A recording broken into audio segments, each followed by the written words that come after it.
ജ്യോതിഷ ശാസ്ത്രം എന്ന് പറയുമ്പം ഈ വാനം മുഴുവനും കിഴക്ക് നമ്മൾ നോക്കിയാൽ ഒരു 90 ഡിഗ്രി, മൊത്തം 180 ഡിഗ്രി ഉണ്ട് ഈ അരവട്ടം. അതിൽ 90 ഡിഗ്രിയിൽ ഒരു ചക്രം ഇങ്ങനെ ചുറ്റിക്കൊണ്ടിരിക്കും.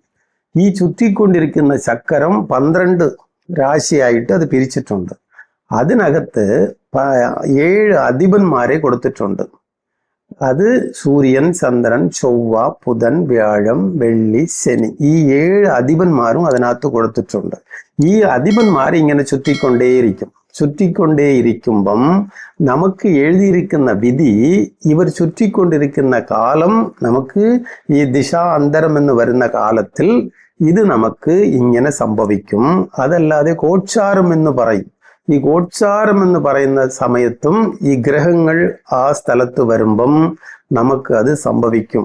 ഇത് ശുക്രനെ ചൊവ്വ ചേരുന്ന സമയത്തും, അതേ ഗുരു ദൃഷ്ടി ചെയ്യുന്ന സമയത്തും, ശനി ദൃഷ്ടി ചെയ്യുന്ന സമയത്തൊക്കെ ഇതുണ്ടാവും.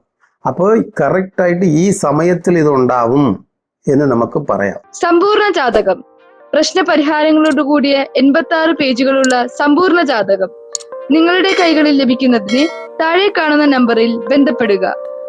ജ്യോതിഷവുമായി ബന്ധപ്പെട്ട എല്ലാ വിശേഷങ്ങളും അറിയുന്നതിന് നവഭാരത് ജ്യോതിഷം ചാനൽ സബ്സ്ക്രൈബ് ചെയ്യുക.